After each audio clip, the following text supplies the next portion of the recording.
being here after 45 days of not having a press conference with Coach Day. We'll open up today's proceedings with Stephen Means, Cleveland.com, and we got a lot of people here, so I'm going to keep the questions to one apiece, at least initially. Stephen? Well, no, you're going first.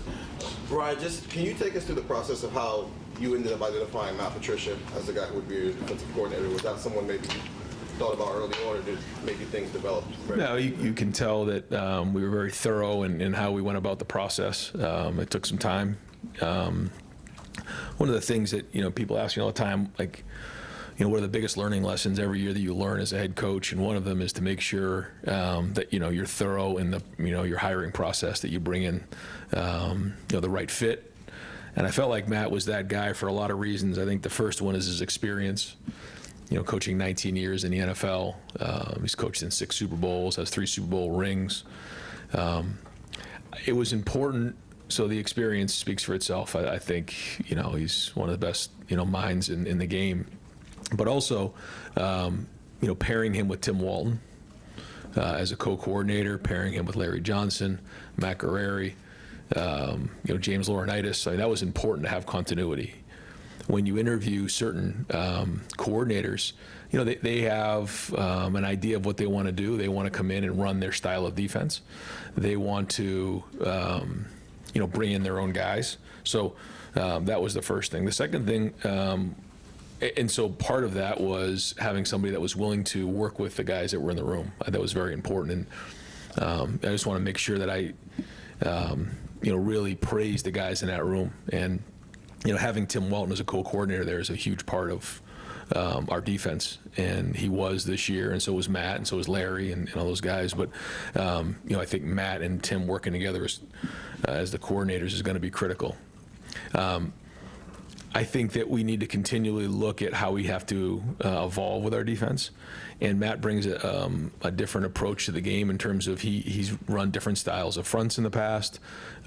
He's been multiple in what he's done, and I think when you look at his defenses, they've always utilized their players, and I think we've talked about that a lot, especially on offense. How do we put our players in best position to be successful? I also, studied how Nick Saban went on his run, and he brought in different offensive coordinators. You think about that run. It was Lane Kiffin, it was Sarkisian, it was Daboll, it was Mike Loxley, it was Bill O'Brien. A lot of different coaches, but they kept a lot of the defense intact, and we want to make sure that our identity of what we do on defense stays intact. As we have movement on our staff. So, all those things led me down this road of Matt, who, even in a short period of time, has already worked hard on building relationships with the staff, with the players, and his experience is going to have credibility the minute he walks in that room of the guys that he's coached, the teams, and his experience on the field. And now that we're playing in a longer season, understanding, how that goes and playing in the playoffs, I think all those were reasons that we ended up with Matt. Over to the right, Don Taveri, WBNS. Coach, as you look at what you have to get done this spring, what are maybe the top 3 things you need to get done that you're most concerned about this spring? Well, I feel like we just got done with the season, which is because we did, and we finished on January 20th. We had that week there to celebrate, and then we were kind of right back into it, and we had our first mat drill, about 10 days ago, had a second one today. We're going to go on spring break. We're starting a week later than we normally would. We're also going to do spring practice in 4 weeks as opposed to 5 weeks. So I think as you look at our team, there's a group of guys that have played a lot of football. And those guys who have played a lot of football coming off of last year are, especially in the first half of spring and maybe 3/4 of the spring, are going to be, treated a little bit differently than some of the other guys. That's kind of one group. The next group are the guys that have played a lot of football but are now in a different role, that nearly need to step up and become starters. And then you have guys that just got here that need a ton of football. So, this is going to be a different style of spring. We're still looking at the format of the spring game / showcase, but we're going to try to play as much football as we can that day. But we're also going to be smart, because we know with 16 games, what can happen is, you can play a 16-game season. If you really just jump right in and have a normal spring practice, then you come back and play another, 16-game season. That's a lot of football in 1 year, and we have to be smart on that. So, that's kind of our approach to it. I think when you look at our biggest concerns, it's replacing the guys that walked out the door. We can go through each position group if we want, and I'm willing to do that. But obviously, that's the biggest key, is replacing those guys. And obviously, the guys who are returning, they're in a different situation. But we certainly have holes that we need to fill. Cameron T. Robinson, The Athletic. Ryan, you mentioned spring showcase. I mean, around the country, a lot of things are looking different for teams in spring football. When you evaluate what you're doing, how much has that changed in the past, just based on how long the season is? Yeah. Trying to keep that up. Yeah, that's it. And 15 opportunities, and in the past, those were all padded practices, very physical. That will not be the case for sure this spring. We will use some helmeted practices, almost like OTA styles, to take some of those. There'll be more teaching opportunities to be smart there. Another thing is, as we look ahead, at the 105 on the roster, that's a lot different than when you're at 120 plus. So, I mean, the health of the team is going to be even more important. So we got to be smart with that. But yeah, we the first time we play a game this year with this team is going to be against Texas at home. So to get some of these young players in the stadium with a good crowd will still be important. So it isn't just going to be a bunch of 7-on-7 and guys running around doing one-on-ones and individual drills. I mean, we're going to try to do the best we can to simulate game opportunities for our players, but there'll also be some players that will hold out in that game. Spencer Holbrook, Letterman Row. Ryan, when you were going through the process of hiring an offensive line coach, how did you land on Tyler Bowen, and with his, I guess, lack of coaching the offensive line in the last few years, how did you kind of go through that process and land on him as a guy that you wanted? Well, I think the first thing was that, talk to Brian, and, Brian will be a first-time play caller for us, and wanted to make sure that we had somebody in the room, in the run game, that had coordinator experience, and I think Tyler, when you look at his past and his background, it's pretty diverse in terms of he's coached the O-line, he's coached the tight ends, he's obviously been a part of the run game coordinator, and that's anytime you're in that. I mean, you're coaching the O-line because there's more offensive linemen on the field than any other position, and so he played the position. He's a very, very good coach. He understands it. Even in a short period of time, you can ask our offensive lineman; he's on it. And then we have a really good support staff behind them that we hired that I think are excellent. And they've got a lot of energy. I mean, you can feel them when they come in the building, the coaches. And so, we'll work through the spring and kind of see and evaluate how that goes. But I think that he's going to work tremendous with Brian, even in a short period of time. They see things the same way. And I think that, for a first-time play caller, having that presence in there of somebody that sees it was important in the hire. But to your point, like the development of the O-line that's his job. We've got to get that done, got to get the run game organized.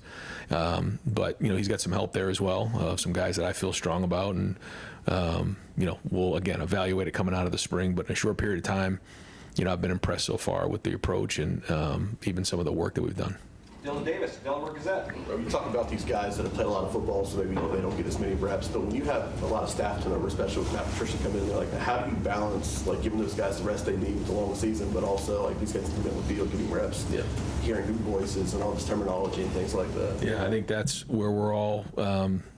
Usually you have, like we've talked about this a lot in here, you have a benchmark. You go back and you check your notes from 2 years ago, 3 years ago. How do you check your notes on this? We just got done with the season, 16 games. Now we're going into the spring, so we have to be smart on that. We have a plan of making sure that those guys are able to rest as well. But when you look at some of the younger guys who were on the scout team, they are in a much different situation than Sonny Styles, than IGB, than Carson Hinsman. You can start going through the list. So we have to, I think, initially treat them differently, but quickly we have to get them, all on the same page. That we're all on the same page. And so as spring goes on, we'll do that. But early on, we'll be really smart, especially coming off of spring break. Over to the right, Kellyanne Stitz, WSYX. Ryan, you mentioned the spring showcase looking a little bit different this year, and you guys are still hashing out those details, but are you able to share what that might look like?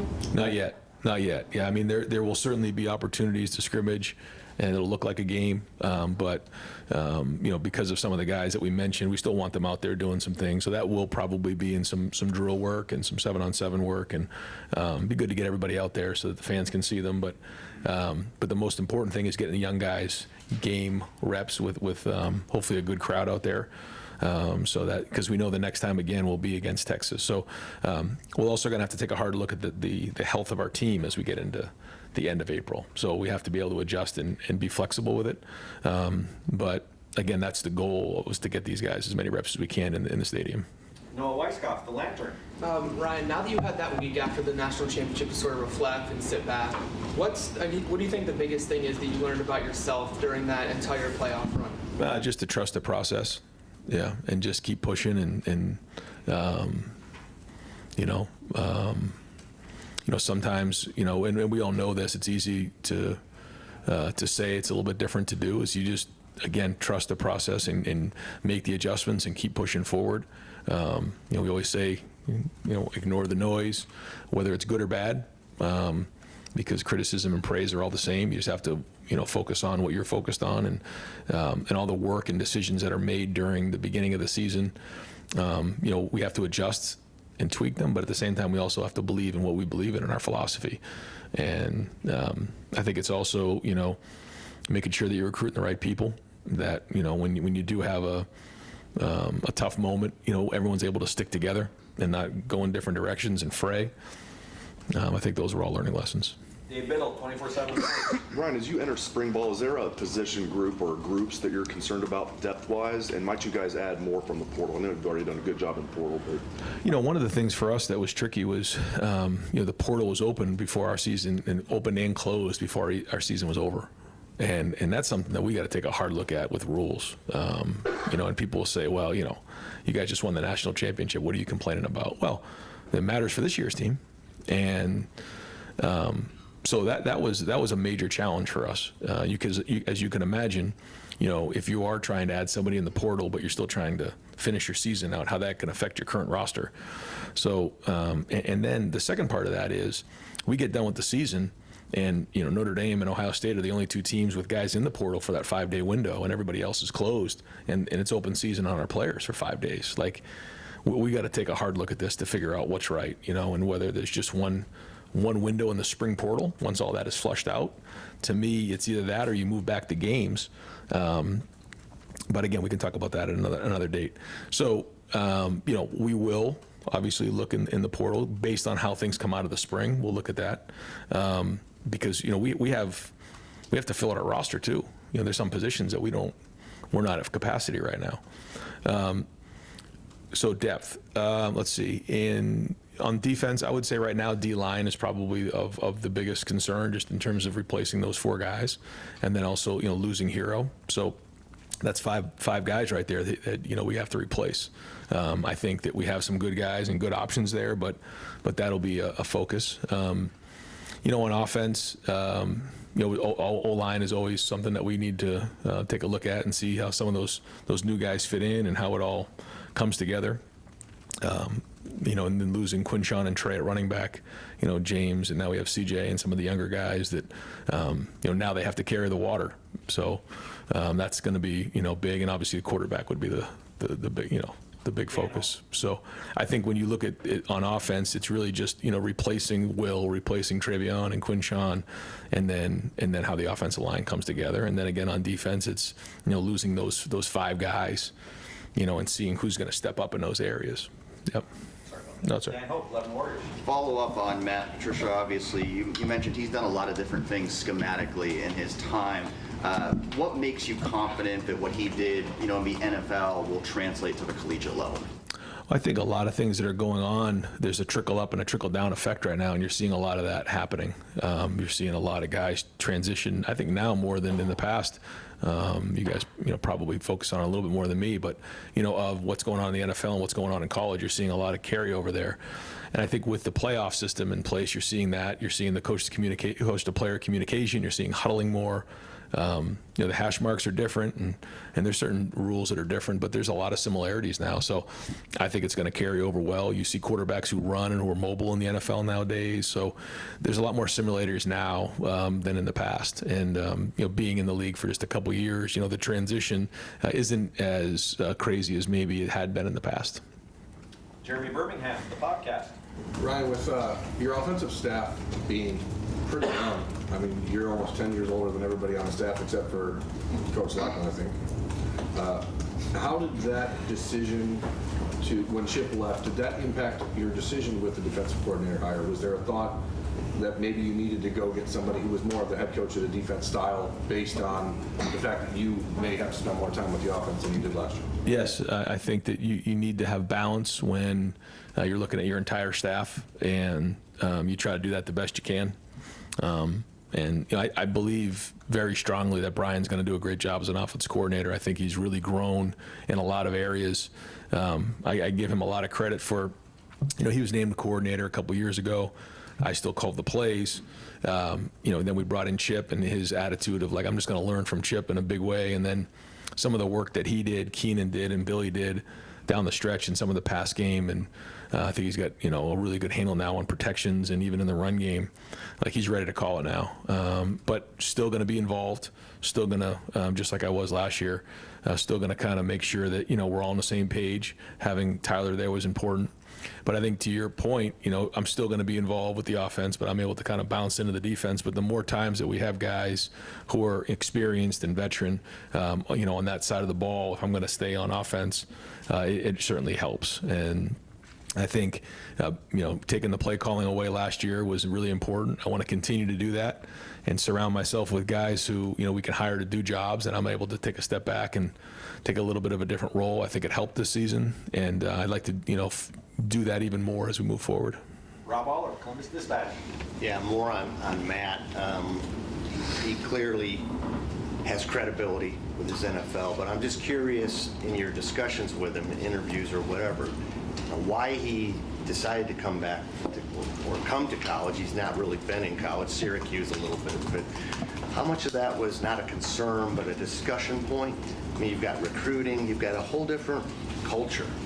How did that play out, and what did he say that can kind of convince you that he really wants to be in the college game? I think you guys will get around Matt. You'll see his personality. You'll see the way he is. You'll just see, what type of family man he is, type of dad he is, type of husband he is. He did coach at Syracuse. He and Tim worked together there. But I grew up in New England, and I obviously saw the run that they went on there. And when you go on a run the way that they went on, you stay at a place for a long time. And, I don't know if that was, something that maybe even early on he thought he was going to be in the NFL for as long as he did. But when you're around a great organization that goes on the run that they went on, you end up at a place for a long period of time. And then, he's there for a while and then has an opportunity to become a head coach. Well, now, it's almost like a different mindset. It's maybe a little bit of a different chapter for him. Doesn't mean I'm sure he'll have an opportunity to go back to the NFL, but, I think it's Ohio State. I think he understands the culture. We spent a lot of time talking, and I think he sees the opportunity here, and he's excited about it. I think it's a new chapter that he can absolutely come in here and make a difference, and I think that's what he wants to do. And I don't think the recruiting part is going to be very difficult at all, and you'll see it when you get around him. Joe Nugent, WCMH. Naturally, there'll be a new starting quarterback this year as you start that process to figure out who that'll be. Where are you with that? How much information do you feel like you have on the guys that are in the mix? They're young, and they're going to have to compete. And we need a quarterback to be tough. We need him to be a leader. I've said this before. They've had a great opportunity to watch Will, even Tavian, because he was a big part of, being around these guys last spring. I don't think he missed a spring practice. He would come during the season for all the games. He was with us for the last 2 weeks or the last two games. He was able to see what that looked like. Lincoln was with him every day. Julian was with him every day. So that's the standard of what the leadership should look like. Now they got to go do it. And being the quarterback around here, you start listing the guys who have been here most recently and in the history of Ohio State football. You're in You're some of the best names who've ever played the game. But the biggest thing they have to do is they got to lead and they got to be tough. So long way to go on it. Don't have any evaluation to go with right now, but it's going to be a big spring for those guys. Tony German, Buckeye Huddle. How do you see the quarterback reps going? Is it going to be like a 40-40-20, or how are you expecting to break that down? Early on, we're going to try to roll. We're going to try to go 3 groups so that those guys get equal amount of reps. We'll split up who goes where. And even last year with Will, I mean, we did that. Guys were getting reps with the 1s, guys were getting reps with the 2s, the 3s.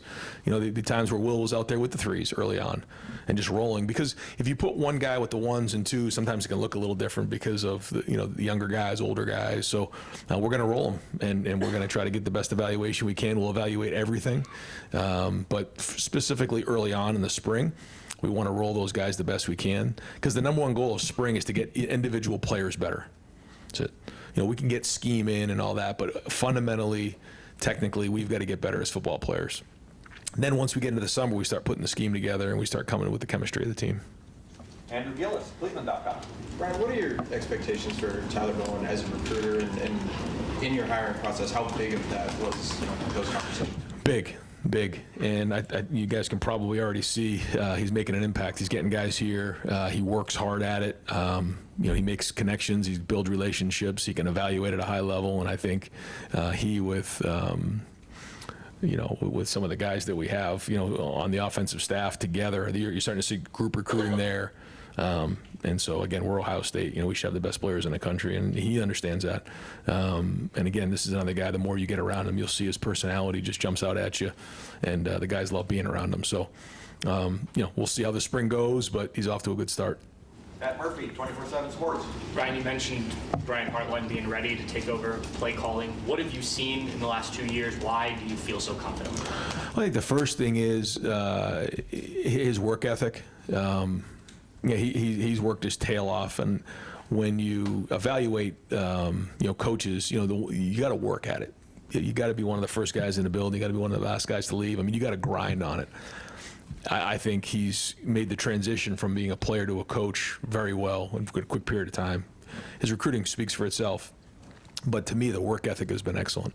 The players relate to him. He has credibility. He's got confidence, but he's grown as a coach. He's handled situations well. He understands, when we're on the headset, I think that's one of the things, too, that people don't realize. The play caller's the play caller, but, in between series, man, we need to get to this. We need to get to this. It's third down. We're going to get to this. He's been on the headset. I mean, he's there saying, we got to get to this. We got to do this, sees things, makes adjustments in game. But it's going to be fun to watch him, manage a group of people now, because that's a big difference. You got all the coaches in there, and now you're the guy who's got the clicker. You got to make the adjustments. You got to challenge those coaches. You got to make the tough decisions on personnel and where we're going schematically. And I'm still going to be there, but I've really tried to let him go and run with this thing. And so I'm excited to see. When you look at Brian, when he's put his mind to something, he's got it done. And I believe he's going to get this one done too. Austin Ward, the podcast. Right, it felt like Billy was a no-brainer promotion for you. What made that so easy? He really. I say this to a lot of the coaches: when you walk in the building, it's your job to bring value. And I think sometimes some coaches wait to do things. Billy jumped on it right away. He saw this as an opportunity, and he took it and ran. Because of the opportunity that these coaches have now to coach in the field, which they didn't have in the past, spend one-on-one time in meetings, he took that and ran. And with Chip being the offensive coordinator, he quickly, became the quarterback coach really last year. And the good thing for Billy is he was here before, so he knows how we want to coach things. He knows how we teach things. He understands the progressions. He sees it the way that we see it. So him walking in the building, that was he was a step ahead that way. He's very smart. He works really, really hard at it. He's got a really bright future in the game, and I think the guys in the room know him, and so it was easy. And for me, it was good because we see things the same way, and I believe that I can walk out of the room and what we want to get taught is going to get done. Now, there'll be another great evaluation this spring, but I saw it last year. I saw the work he did, and he's very, very talented. Joey Kaufman, Columbus Dispatch. Ryan, with the makeup of the offensive staff being as young as it is, there have been past years we've had somebody like Chib last year, Kevin Wilson. Just wondering what kind of impact you think having a much younger staff has. I think it comes down to experience, and now when you start looking at where Brian's now been here for a while, and you look at Tyler's coached a lot of football, and Locke, and even Keenan now is getting a little bit older. These guys now have more experience than they did in the past. And again, I'm still going to be there, but I think you ultimately evaluate it based on what you see. And these guys just won a national championship here, and a lot of coaches haven't done that, so they've seen it, they know it, and so I think that it comes down to your worth. It comes down to what you've done, and I got a chance to see it on a day-to-day basis, and I think these guys are excellent. Doug Maurice, Kings of the North. Ryan, in hiring Matt Patricia, he had a sexual assault indictment in his past that did not go to trial and was later dismissed. What was the discussion with Matt around that, and what kind of vetting process did Ohio State go through? Yeah, so as you know, when we make these decisions, we spend a lot of time in the interviewing process and getting to know people, and we always take everything into consideration. And that situation in particular, asked a lot of questions, vetted it. Ross Bjork was part of those conversations, and and feel really good about the hire. And our program, as is got great values and standards of how we handle ourselves, which you get to see on a day-to-day basis, and that's not going to change. Bill Rabinowitz, Columbus Dispatch. Yeah, I know you are not going to name any kind of front runner for the quarterback job, but people have raved about the way Julian throws the ball.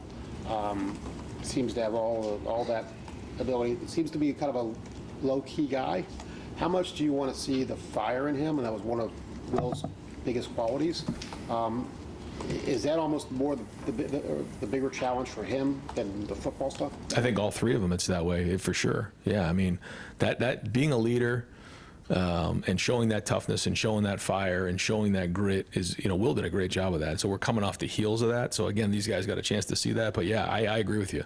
I think that's the biggest challenge, and Mick does a great job of really fostering that behavior and forcing those guys in a leadership role, get them in front of the team and speak. You got to get going, and that takes reps. So the first few times it might be a little clunky, it may not be very good, but the more you do it, the more confidence you have, and the more you get to find your voice, and that'll be important for the quarterback, as here. We got time. Two more questions. Bill Landis, Kings of the North. Right, when you have a coordinator like Matt, who has a lot of success on the same side of the ball as the head coach, like with Bill Belichick, how do you evaluate that and try to discern that coordinator's impact as opposed to just being in a very good situation and succeeding? Yeah, and with Doug's question, the amount of time we spend vetting all those types of things to find out exactly what's going on and the history behind it all is, you call the guys that he worked with, and I think that's a great question, and that was, honestly one of my questions. What did it look like? And so you ask guys who were actually in the building. Nate Ebner is one of them. You ask coaches that he coached with. I won't get into the names of the people you call, but you gotta make a lot of calls to find out about people, and what you found out was he was running the defense. Now certainly coach had a big hand in that, and but as time went on there, it was his show, and there was certainly a lot of collaboration there, but he's very, very intelligent, really knows defensive football, and the guys who played for him really felt like they were getting better because of the way that he taught football fundamentally. And I think even our guys in the building now, and in a short period of time, it's making a lot of sense to how he teaches the game. So all those things were part of the evaluation and making the decision. Jeff Gilbert, Press Pros. Coach, a year ago, all the talk was national championship with everything you had in place. This year's different. Is that a discussion still? Is that too much pressure on this group? How do you handle expectations with this team? And as you often say, you're not allowed to lose here. Yeah. No, it doesn't change. Our expectations don't change. But I think whether it was last year, the year before, this year, none of that stuff's ever going to change. And so, we're going to go. But I do think coming off of last year, you get a chance to learn about your team, you get a chance to grow with your team, but yeah, I mean, I think it's 176 days or something until we play Texas. I mean, it's coming. It's right around the corner. 173, I think maybe. I mean, it's coming, and we got to be ready to go with this team and this group. That's just the way it goes. And we want to continue to stack these years, and got to be playing our best football at the end of the season. But yeah, I mean, that's not going to change. And I think last year with everybody coming back and some of the additions that we made, it sort of created a lot of attention nationally, and that was what it was. But ultimately, that shouldn't have affected how we went about our work. That's just stuff on the outside, and whatever they're going to say about this team shouldn't affect how we go to work each day and how we start our first game. Coach, thank you very much. All right, guys, thanks. Yep. And folks.